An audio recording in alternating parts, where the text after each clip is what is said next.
요즘 시대가 너무나도 바쁘게 이게 돌아가다 보니까 사람들에게 있어서 여유가 있는 그런 삶을 살아가지 못하는 그런 사람들이 굉장히 많이 있는 것 같습니다.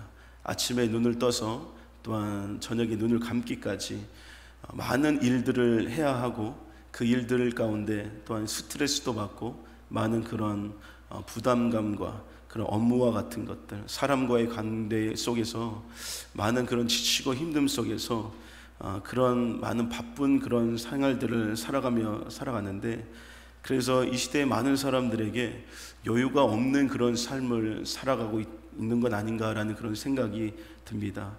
그래서 사람들에게 이 여유라고 하는 것은 굉장하게 필요한 것입니다. 여유가 여러분들 없으면 똑같은 상황이 올지라도 화를 내고 스트레스가 쌓이는 그런 현상들이 나타날 수 있게 되는 것이죠. 그런 것입니다. 예전에 우리가 자녀들이 그렇게 얘기하죠. 야, 분위기 파악 좀 해라라고 얘기를 하잖아요.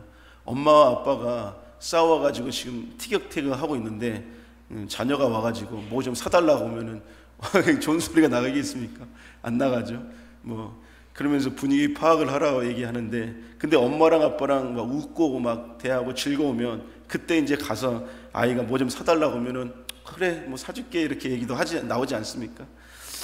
그런 것처럼 그런 똑같은 상황이라고 할지라도 사람들에게 여유라고 하는 것들이 없으면은 그렇게 어려운 그런 마음들을 가질 수가 있게 되는데, 제가 어느 날 짧은 영상을 하나 보았는데요.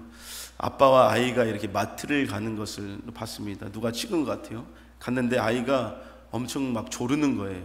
그러면서 떼를 막 쓰는 겁니다. 뭐를 사달라고 그랬는지는 모르겠는데 막 떼를 쓰고, 아빠가 막 이게 달래고 손을 자꾸 끌고 가도 안 가려고 하고, 그러니까 아빠가 결국에는 화가 나가지고 내버리고 아빠 혼자 가더라고요. 저도 그런 경험들이 문득 생각이 나는데, 그런데 그 똑같은 상황이었는데도 며칠 지나서 아이와 아빠가 또한 이렇게 같이 어디를 갔는데 아이가 또 이게 떼를 쓰는 것이에요. 그러면서 아빠가 손을 당기면서 가자고 하는데도 안 가는 겁니다. 근데 그 전에는 아빠가 막 그냥 혼자 화가 나서 가버렸는데, 이때는 아빠가 왠지 모르게 아이에게 앉아서 무릎은 꿇지 않고 앉아서 키를 낮춰서 아이의 눈을 맞추면서 아이의 이야기를 들어준 겁니다. 왜 그러니? 또 뭐가 힘들었어? 그러면서 아이의 그 말을 들어주고 아이에게 그런 상황들을 이렇게 얘기를 해주니까 아이가 이렇게 마음이 이렇게 막 풀리더라고요.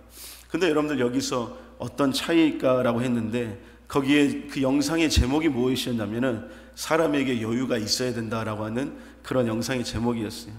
제가 보니까 여유가 있느냐 없느냐의 그 차이 때문에 그렇게 이렇게 그런 똑같은 상황 속에서도 다른 반응들이 나타났었던 것 같습니다. 여유가 있으면 같은 상황에서도 여러분들 다르게 행동이 나오게 됩니다. 여유가 없는 그런 삶에서 하는 것들이 과연 무엇이 되게 되냐면은 짐이 되게 되는 것이죠.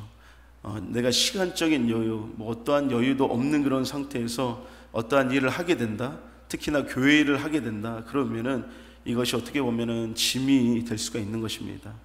그런데 이 여유라고 하는 것은 어디서 나오냐? 바로 쉼이라고 하는 곳에서 나오게 됩니다. 사람에게는 이런 쉼이 반드시 필요합니다. 그렇다고 여러분들 1년 365일 쉬라고 하는 건 아니고, 잠깐의 쉴 수 있는 그 시간들, 이 시간들이 굉장히 사람들에게 필요하다는 것이죠. 같은 일을 하는데 그 일이 짐처럼 여기면서 한다면은 얼마나 그 사람들은 힘이 들겠습니까? 여러분들의 그 삶 속에 그 여유 있는 삶을 여러분들은 살아가고 있는지 한번 생각해 보시기 바랍니다. 그렇지 않다면은 내가 하고 있는 많은 그런 일들이 그것이 즐거움이 아니고 도리어 그것은 짐처럼 여기며 그 짐을 짊어지고 힘들고 지쳐있는 우리들의 모습을 볼 수가 있을 것입니다.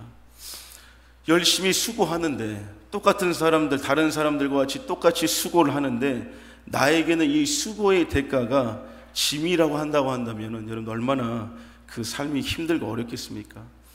일이 짐이 되고 또한 사람이 짐이 되어버리는 그런 일들이 생기게 되는 것이죠. 이와 같이 이 짐이라고 하는 것도 사람을 이렇게 힘들게 하는 것입니다. 그렇다면 나에게 있는 그 무거운 짐을 이제는 벗어버린다면 우리가 얼마나 편할까라는 것을 생각해 봅니다. 여러분들이 철로역정에서도 보면은 크리스찬이 그 짐을 이렇게 짊어지고 천성까지 가는 그 과정 속에 있지 않습니까? 제가 그 그림들을 보면은 진짜 엄청나게 죄송합니다. 이빠이 짐을 지고 이렇게 순례길을 가는 걸 보았을 때 보기만 봐도 막 숨이 막히는 것이 엄청나게 힘들게 했더라고요. 그런 짐을 지고 이렇게 순례길을 가려고 했을 때 그 사람들은 힘들지만 그 무거운 짐을 이제는 벗어버린다면 얼마나 여러분들 편하겠습니까? 그러한 쉼을 예수님께서 주시려고 수고하고 무거운 짐진 자들을 오늘도 초청하고 계신 줄로 믿습니다. 그래서 오늘 주님께서는 우리들에게 하고 싶은 그 말씀이 그것입니다. 너희들이 수고하고 또한 삶 속에서 무거운 짐을 지었느냐? 그러면 나에게로 오라 라고 하시면서 수고하고 무거운 짐진 자들을 초청하시는 주님을 볼 수 있습니다. 오늘 본문 말씀 28절에 이렇게 말씀합니다. 수고하고 무거운 짐진 자들아 다 내게로 오라 내가 너희를 쉬게 하리라 라고 말씀합니다. 이 말씀은 본래에는 이스라엘의 그런 사람들에게, 이스라엘 백성들에게 하신 그 예수님의 그 말씀입니다. 이스라엘 사람들은 무거운 짐을 짊어지면서 살고 있었습니다. 그것이 무엇이었냐면은 율법과 십계명이라는 것이죠. 하나님께서는 율법, 십계명을 그들에게 주면서 그들의 이 땅에 살아갈 때 정말 그 십계명을 통해서 하나님을 바라보면서 잘 살아갈 수 있도록, 잘 죽지 않고 잘 살아갈 수 있도록 이 십계명이라는 걸 주셨어요. 근데 이 십계명이 히브리어로 글자 수가 613글자가 됩니다. 그래서 사람들은 이것을 의미를 두고 613가지의 글자 수를 적용을 해서 613가지의 부수적인 그 조항을 이렇게 만들어냈다는 것이죠. 십계명은 10개인데 거기에 따른 613가지의 부수적인 조항을 자기들 스스로가 만들어 놓은 겁니다. 자기들 딴에는 이 십계명을 더 철저하게 잘 지키자라고 하는 그런 마음을 갖고 만들었겠지만 이것이 곧 이것을 지키는 사람들에게는 짐이 되었다는 것입니다. 힘든 일이 되었다는 것이죠. 그러면서 이것을 지켜라라고 하는데 그 중에서 여러분들 그런 계명이 있죠. 우리 안식일을 거룩하게 지켜라라고 십계명이 있잖아요. 그러면서 이때는 일하지 말라라고 하는 그런 말씀이 있습니다. 그들은 이 안식일을 거룩하게 지키기 위해서 또한 일을 하지 말아야 하기 때문에 부수적인 그 조항들을 만들어 가지고 안식일에 하지 말아야 할 39가지의 금지사항을 그들이 만들어 놓은 것이에요. 거기에는 뭐가 있냐면은 바느질 하지 말라, 추수하지 말라, 심지어 빨래하지 말라, 물건을 옮기지도 말라 등등 여러 가지 39가지의 그 조항이 있다는 것이. 여러분들 빨래해야 되잖아요. 물건을 또 안 옮길 수가 없잖아요. 근데 이 모든 것이 다 일로 여겨진다는 것입니다. 그래서 그것을 하지 말라라고 하는 것이죠. 그리고 심지어는 불을 끄지 말라, 그러한 조항도 있는 것입니다. 제가 어느 날 어떤 분에게 들었는데 이스라엘 사람이 자기 옆집에 산 것이, 근데 그 이스라엘 사람이 어느 날 갑자기 그 사람을 부르더니 무슨 큰일이 났나 싶어서 가봤더니 뭐라고 얘기를 하냐면은 그때 잘 기억은 나지 않지만 불을 꺼달라고 했던지 아니면 보일러를 꺼달라고 했던지 둘 중에 한 개를 해달라고 했다는 것이. 어떻게 보면 저는 엄청나게 그죠, 어처구니가 없는 그런 일이잖아요. 자기가 가서 끄면 되지 왜 나를 불러가지고 이걸 꺼. 그러면서 그렇게 생각할 수 있지만 이스라엘 백성들은 그것조차도 일로 여겼다는 것이. 그래서 그 행위를 이렇게 하지 않기 위해서 그 옆집 사람을 불렀다는 것이죠.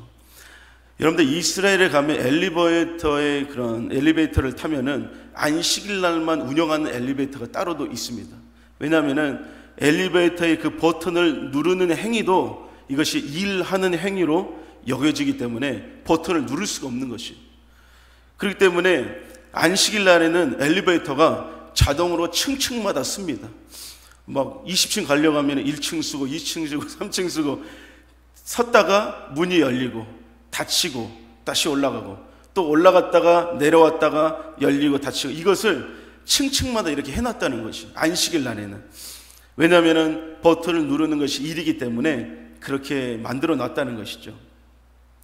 이렇게 여러분들 613가지 항목들을 이스라엘 사람들이 철저하게, 또한 심지어 이것을 목숨처럼 지키면서 지금도 살아가고 있다는 것이죠. 그때 당시도 그렇고 지금도 그렇고 그것을 지키기 위해서 여러분들 얼마나 그것이 힘들고 어렵겠습니까? 사람들이, 많은 이스라엘 백성들이 그것을 생각하면서 지키면서 그 모든 일들이 자신에게 있어서는 더 이상 이것이 힘들고 어렵기 때문에 짐으로 여겨지게 되었다는 것입니다. 하나님께서는 그들을 살리고 또 하나님을 잘 섬기도록 주신 계명인데 오히려 그것이 짐이 되어버리고 말았다는 것이죠. 오늘 그러한 이스라엘의 무거운 짐진 자들을 예수님께서는 초청하고 계시고, 오늘도 그러한 짐을 지고 계신 사람들이 있는 우리 성도님들, 우리 모든 사람들을 오늘 주님이 초청하고 계신 줄로 믿습니다. 과연 여러분들의 삶 속에 과연 나는 어떠한 짐을 지고 살아가는가라고 한번 생각해 보시기 바랍니다. 이것을 생각할 때마다 부담이 되고, 이것을 생각할 때마다 어렵고, 이것을 생각할 때마다 밥맛이 없고, 여러분들이 혹시 그런 것들이 있으십니까? 그런 것들이 있다면 그것이 여러분들의 삶 속에 아마 짐이 되지 않을까라는 생각이 듭니다. 그것 때문에 힘들고 지체하는 그런 짐들이 사람들에게 있게 되는데, 직장에서도 있을 수 있고 학교에서도 있을 수도 있으며 또한 가정에서도 있을 수 있습니다. 취업을 준비하는 우리 취준생들에게는 취업이라고 하는 그 짐, 사람이라고 하는 그 짐들도 사람들에게는 이렇게 있게 된다는 것이죠. 혹은 이것과 다르게 자신이 지은 죄가 계속 생각나고 그것을 떨쳐버리지 못하는 죄의 짐을 가지고 있는 사람들도 있다는 것입니다. 오늘 예수님께서 그러한 사람들을 초청하고 계신 줄로 믿습니다. 나에게로 와라. 나에게로 와서 무거운 짐을 내려놓아라. 내가 너희를 쉬게 하리라 라고 오늘 주님께서 초청하고 계신 줄로 믿습니다. 그렇다면 여러분들, 예수님께서는 우리들에게 쉼을 주시는 분이다라는 것을 우리는 알아야 되는데, 수고하고 무거운 짐진 자들을 쉼을 주시는 분이 바로 우리 예수님이신데, 사람들이 처음에도 말씀드렸듯이 쉼이 있어야지만이 여유도 생기고 스트레스도 이렇게 덜 쌓이는 것이죠. 오늘 29절의 말씀에 보면은 예수님이 어떤 분이신지를 오늘 말씀하고 계십니다. 29절의 말씀 제가 보도록 하겠습니다. 나는 마음이 온유하고 겸손하니 나의 멍에를 메고 내게 배우라. 그리하면 너희 마음이 쉼을 얻으리니 라고 말씀합니다. 오늘 방금 읽은 말씀에서 예수님이 어떤 분이신가에 대해서 먼저 말씀하고 있습니다. 예수님의 성품에 대해서 말씀하고 있는데, 온유하고 겸손한 분이시다라고 말씀하고 있습니다. 온유하고 겸손하시기 때문에 우리들에게 쉼을 주실 수 있고, 또 우리들에게 나중에 보면은 멍에를 맬 수 있고, 또한 우리가 예수님에게 배울 수가 있는 것입니다. 예수님은 온유하고 겸손한 분이신데 이것이 우리들에게 있어서 얼마나 여러분들 감사한 일인지 모릅니다. 온유라고 하는 것, 이것의 뜻은 여러분들 무엇일까요? 친절하고 너그러움, 온유라고 하는 뜻이 바로 친절하고 너그러움이라고 하는 뜻입니다. 예수님께서는 사람들에게 친절하고 너그럽게 대하십니다. 여러분들도 정말로 그 사람의 성품이 온유한 사람이 있다고 한다면은 그 사람과 계속 이렇게 만나고 싶을 거예요. 그 사람과 만나는 시간이 즐거울 겁니다. 왜냐하면 내가 조그만 실수를 저질러도 이 사람이 친절한 마음과 너그러운 마음으로 나를 이렇게 감싸주고 다시 나를 보듬어 주기 때문에 그 사람과 있으면은 굉장히 마음이 편한 것입니다. 근데 온유하지 않는 사람은 잠깐의 실수만 해도 막 지적하는 거예요. 야, 너 이거 잘못했어? 똑바로 해. 그러면 여러분들 그 사람이랑 있고 싶겠습니까? 그 사람에게 있기가 불편하고 어렵다는 것이에요. 그러나 이 온유한 예수님과 같은 이런 사람들, 예수님 바로 이런 온유하신 분이시기 때문에 예수님에게 병든 자가 와고 죄인들이 와도 예수님은 그들을 다 받아주시고 수용하신다라는 것을 알 수 있습니다. 마태복음 20장 30절에서 31절에 이런 말씀합니다. 맹인 두 사람이 길가에 앉았다가 예수께서 지나가신다 함을 듣고 소리질러 이르되 주여 우리를 불쌍히 여기소서 다윗의 자손이여 하니 무리가 꾸짖어 잠잠하라 하되 독 소리질러 이르되 주여 우리를 불쌍히 여기소서 다윗의 자손이여 하는지라. 여러분들, 이때 당시에 이 맹인들, 앞에 보이지 않는 사람들은 사회적인 계층 가운데 굉장히 최하위에 있는 계층입니다. 사람들이 잘 인정을 해주지 않는 사람들이죠. 그런 사람들이 그런 이제 평범한 사람도 예수님 앞에서 소리를 지르면서 우리를 불쌍히 여겨주세요라고 했을 때 어떻게 보면은 그 사람들 생각 속에 주제가 넘는 그런 모습이라는 것이. 그래서 야 조용해, 잠잠해, 지금 여기가 어딘데 그러고 있어, 그러면서 사람들이 이렇게 얘기를 했지만 예수님은 그렇지 않았죠. 온유한 예수님께서는 그 모든 사람들, 그 맹인 사람들을 다 이제 이렇게 불러들이면서 그들의 이야기를 들으며 그들이 원하는 것을 이야기를 해주신 것입니다. 여러분들, 예수님께서 온유하지 않으셨다면은 우리는 예수님께로 갈 수가 없는 사람들입니다. 예수님이 취급하지 않으실 수도 있습니다. 그러나 예수님께서는 우리를 받아주셨죠. 여러분들 한번 생각해 보세요. 여러분들과 똑같은 사람이, 정말 나랑 마음도 생각도 생김새도 다 똑같은 사람이 한 명 더 있어서 그 사람이랑 산다고 한번 생각해 보시기 바랍니다. 여러분들은 기분이 좋을까요? 아니면은 그 사람이랑 사는 게 정말 즐겁고 재밌을까요?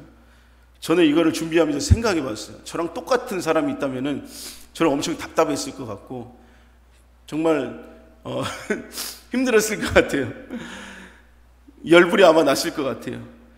왜냐하면은 제 스스로가 제 마음이 들지 않는 그런 모습들이 있기 때문에 똑같은 사람이 똑같이 행동한다면 정말로 마음이 힘들었을 것 같아요. 그러나 그런 사람들도 바로 예수님께서는 받아주신다는 것을 알 수 있죠. 그렇기 때문에 온유하신 예수님께서 오늘 우리들에게 야 힘들고 어렵니? 나에게 오라. 모든 그 사람들을 예수님께서 부르시는 것을 볼 수 있습니다. 그리고 또한 예수님은 어떠한 분이시냐? 우리가 잘 알고 있듯이 겸손하신 분이다라는 것을 알 수 있습니다. 성경에서 예수님에 관한 그 표현에 겸손하신 분이다라고 하는 그 말씀들이 굉장히 많이 나와 있습니다.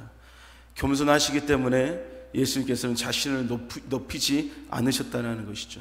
그렇기 때문에 사람들을 또한 무시하지 않고 사람들을 정죄하지 않았다는 것입니다. 낮아져서 모두와 함께 하셨다는 것이죠. 어느 날 현장에서 간음하다가 잡힌 여자가 이렇게 사람들에게 잡혀서 끌려옵니다. 그래서 그 사람들이 뭐라고 얘기합니까? 예수님, 율법대로 하면은 이 여자는 돌로 쳐서 죽여야 됩니다. 그런데 예수님 어떻게 하시겠습니까? 라고 이렇게 예수님에게 물어보자. 그때 예수님께서 뭐라고 합니까? 죄 없는 자가 먼저 돌로 쳐라라고 말씀하시지 않습니까? 예수님께서는 그 여자를 정죄하지 않으셨다는 것입니다. 야, 너 이 죄 있어? 너 이 죄 가지고 있으면 안 돼? 이렇게 예수께서 정죄하신 것이 아니죠. 다시는 죄를 범하지 말라라고 용서해 주시면서 그 여인을 보내주신 것을 볼 수 있습니다. 예수님께서 겸손한 분이 아니셨다고 한다면은 그 즉시 그 자리에서 정죄하며 율법대로 해야지, 다 돌로 치십시오, 그러면서 아마 죽이지 않았을까라는 생각이 듭니다. 그러나 예수님께서는 겸손하시기 때문에 그러한 모든 일들을 수용하시고 용서해 주시는 것을 볼 수가 있죠. 그런 예수님께서 사람들의 그 마음에 쉼을 얻을 수 있는 것을 이렇게 말씀합니다. 여러분들 이 말씀을 들으면서 여러분들의 삶 속에 쉼을 갖기를 원하시나요, 여러분들? 별로 다들 잘 사시는가 보네요. 쉼을 갖고 시간적인 여유도 갖고 마음의 여유도 갖고 이런 쉼을 여러분들을 다 갖기를 원하실 것입니다. 그러면은 오늘 말씀 잘 들어보고 그 말씀 속에서 예수님께로 어떻게 가면 우리가 그 쉼을 얻을 수 있는지를 여러분들이 들으시면서 또한 그 말씀들이 우리들에게 또한 은혜가 되시길 바랍니다. 먼저 예수님은 나의 멍에를 메라 라고 이렇게 말씀하고 계십니다. 29절에 이렇게 말씀합니다. 나는 마음이 온유하고 겸손하니 나의 멍에를 메고 내게 배우라. 그리하면 너희 마음이 쉼을 얻으리니 라고 말씀합니다. 쉼을 얻을 수 있는 것은 바로 예수님의 멍에를 메는 것이다 라고 말씀하는데, 이스라엘에서 소나 나귀에게 멍에를 씌울 때에는 무거운 짐을 지울 때 이렇게 멍에를 씌우게 되는 것입니다. 그런데 여러분들 여기서 특징이 있는데 그 멍에는 한 마리에게만 씌우지 않습니다. 꼭 두 마리가 한 쌍이 되게 이렇게 멍에를 씌우게 되는 것이죠. 예수님께서 너가 나의 멍에를 메라 라고 하는 것은 너 혼자 그 멍에를 메라는 것이 아닙니다. 예수님과 함께 멍에를 메자라고 말씀하신다는 것이죠. 다시 말해서 너가 멍에를 매면 나도 함께 너를 도와주겠다라고 하는 예수님의 그 마음이라는 것입니다. 여러분들, 내가 힘들고 지쳤을 때 나를 도와주는 사람이 있다면은, 또한 그 사람이 나에게 위로의 그 말을 해준 사람이 있다면은 여러분들 얼마나 그런 큰 힘이 여러분들 나겠습니까? 우리가 청년부 전도를 재작년인가 했었는데요, 동국대 앞에서 했습니다. 그때 한참 이제 중간고사인지 기말고사인지를 보고 난 다음 그 해였는데, 저희가 치약이랑 칫솔을 이렇게 세트를 해가지고 한 사람씩 갈 때 이렇게 나눠줬습니다. 근데 거기에 문구를 뭐라고 적어있냐면은 괜찮아, 충분히 잘하고 있어 라고 하는 그런 문구를 이렇게 적어서 그들에게 줬습니다. 근데 여기에서 뭐 큰 열매는 맺지 않았지만 제 생각 속에 그 문구를 보면서 한 사람이라도 위로를 받지 않았을까라는 그런 생각이 들었었습니다. 여러분들 한번 생각해 보시기 바랍니다. 예수님께서 여러분들, 지친 여러분들 삶 속에도 매일 쓰러지고 넘어지고 실패했던 나의 삶 속에서 예수님이 찾아와서 괜찮아, 너는 충분히 잘하고 있어 라고 이렇게 말씀하셨을 때 여러분들 얼마나 큰 위로가 되겠습니까? 우리가 지금은 듣지 못하지만, 또한 우리가 육성으로는 듣지 못하지만 우리들의 삶 속에서 예수님께서 이렇게 우리들에게 응원하실 것입니다. 야, 너 충분히 잘하고 있어, 다시 나와 함께 일어서자, 이렇게 우리들에게 말씀하고 계실 줄로 믿습니다. 시편 63편 7절에 보면은 다윗이 유다 광야에 있을 때 그런 내용인데 이렇게 고백을 하죠. 주는 나의 도움이 되셨음이라 내가 주의 날개 그늘에서 즐겁게 부르리이다 라고 말씀합니다. 주님께서는 나의 삶 속에서 나의 도움이 되셨다라고 이렇게 시편 기자 다윗은 고백하고 있는 것을 볼 수 있습니다. 다윗은 자신의 그 삶 속에서 죽을 고비들을 여러 번 넘겼습니다.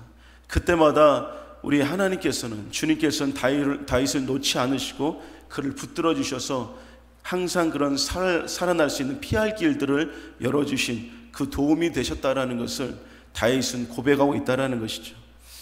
우리들의 삶들은 여러분들 우리 혼자 살아가는 것이 아닙니다. 하나님께서 우리의 도움이 되어주시고 예수님께서 우리들의 도움이 되어주신 줄로 믿습니다. 나의 멍에를 매라고 하시는 예수님께서 바로 우리를 도와주실 줄로 믿습니다. 또한 수고하고 무거운 짐진 자들아, 마음의 쉼을 얻을 수 있는 것, 그것은 바로 예수님께 배울 때 가능하다라고 말씀하고 있습니다. 이 말씀 다시 한번 읽어보면요, 나의 마음이 온유하고 겸손하니 나의 멍에를 메고 내게 배우라, 그리하면 너의 마음이 쉼을 얻으리니 라고 말씀합니다. 예수님께서는 너희들이 내게 배우라 라고 이렇게 말씀합니다. 이것은 배운다라고 하는 것은 지식적으로 그렇게 배우는 것이 아닙니다. 예수님께서는 여러분들 이 땅에 오셔서 진리를 선포하시면서 사람들을 가리키셨습니다. 그 진리는 곧 생명이고 길이라는 것을 우리 잘 알고 있습니다. 진리는 곧 말씀이요 생명이고 진리이기 때문에 이것을 통해서 사람의 모든 전 인격이 변화가 되고 그 사람은 무엇이 됩니까? 자유를 얻게 된다는 것입니다. 에베소 4장 20절에서 24절에 보면 이렇게 말씀합니다. 오직 너희는 그리스도를 그같이 배우지 아니하였느니라.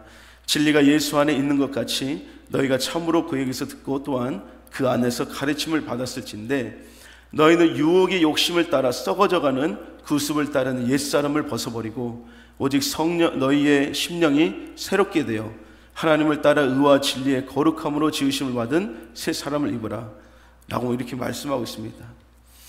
여러분들, 이 사람들이 새 사람을 입는 것, 썩어져가는 그런 욕심, 예전에 가졌던 그런 모습들, 그런 모든 구습들, 옛사람을 다 벗어버리고 너희들의 심령이 새롭게 되라 라고 말씀합니다. 이것은 바로 하나님을 따라 의와 진리의 거룩함으로 지으심을 받은 새 사람을 입으라고 하는 그런 말씀인데, 바로 진리의 그 말씀, 하나님의 그 말씀이 우리를 새롭게 변화시킬 줄로 믿습니다. 그렇기 때문에 예전에 짐지우고 힘들고 어려웠던 나의 문제들, 스트레스를 받아서 삶이 굉장히 고단했던 그 마음들이 하나님의 그 진리의 말씀을 통하여서 그들은 자유롭게 새롭게 되어진다는 것이죠. 이스라엘 백성들도 그렇습니다. 너희들의 율법과 그 십계명은 잘 지키지만 그 바로 그 율법과 십계명, 말씀 그 자체, 진리인 그 자체인 예수 그리스도가 바로 너희에게 왔다라고 오늘 말씀하고 계신다는 것입니다. 그러니 너희들이 이제는 그 무거운 율법이라는 짐을 짊어지는 것이 아니라 내 안에서 자유함을 얻으라라고 말씀하신다는 것입니다. 예수님, 여러분들 예수님 안에 들어간 사람들은 그 진리와 그 말씀 안에서 자유함을 얻게 된다는 것입니다. 모든 무거운 그 짐들이 이제는 그 진리의 말씀을 통하여서 이제는 내려지게 되는 것이고, 그 사람들이 이제는 말씀을 들음으로 말미암아 자신들의 모든 심령이 변화가 되는 것입니다. 예전에 갖고 있었던 나의 죄된 생각들, 죄된 모든 마음들이 이제는 더 이상 그것 가운데 얽매이지 않고 그것을 내려놓고 말씀 안에서 자유함을 얻어서 주님을 따라가는 그 믿음의 사람으로 살아가게 된다는 것이죠. 그것이 바로 이제는 그 사람의 마음에 쉼을 갖게 된다는 것을 말씀합니다. 요한복음 8장 32절에 진리를 알지니 진리가 너희를 자유롭게 하리라 라고 말씀합니다. 진리이신 이 말씀은 우리가 성경을 많이 읽는다고 해서 배우는 것이 아닙니다. 어떠한 성경 공부를 열심히 한다고 해서 알아지는 것도 아닙니다. 이 진리의 말씀은 하나님께서 깨닫게 해주시고 알게 해주셨을 때, 그때 그 진리가 그 사람을 자유롭게 하고 변화시켜 주신다는 것이죠. 그 말씀, 진리의 말씀이 우리들의 삶들 가운데서 정말로 이루어져야 되고, 그 진리의 말씀이 우리들의 삶들 가운데서 깨달아지고 알아가는 하나님의 놀라운 역사가 여러분들에게 있으시기를 주님의 이름으로 축원합니다. 배우는 것이 바로 이런 것이죠. 진리 안에서 변화되는 것, 이것이 바로 진실된 배움이라는 것입니다. 하나님의 말씀을 많이 들어도 여러분들 변하지 않는 사람들이 있습니다. 그 마음속에 굳은 마음이 있었기 때문에 말씀을 들어도 변하지가 않습니다. 그러나 우리가 그 하나님의 말씀을 들을 때마다 나에게 주시는 말씀이구나라는 것을 우리가 받아들이면서 들었을 때, 그 진리의 말씀이 그 사람을 변화시키고 그 사람은 그 진리의 말씀을 배우는 그 시간이 되어진다는 것이죠. 이와 같이 온유하시고 겸손하신 예수님의 그 멍에를 메고 예수님께 배울 때 그 사람은 마음의 쉼을 얻게 된다는 것입니다. 여러분들, 예수님의 그 멍에는 쉽습니다. 예수님의 그 짐은 가볍습니다. 바로 우리가 그 예수님께로 가야 될 줄로 믿습니다. 수고하고 무거운 짐을 지고 있는 자를 보면은 내게 나와 내가 너희를 쉬게 하리라 라고 말씀을 하지만, 이렇게 예수님께서는 초청을 하시고 말씀을 하십니다. 너 힘들잖아. 너가 짊어지는 그 무거운 짐 때문에 너무나도 힘들고 고난스럽지 않냐? 그러면서 나에게로 나오라 라고 말씀을 하시지만, 사람들이 예수님께로 가지 않으려고 하는 사람들이 많이 있다는 것이에요.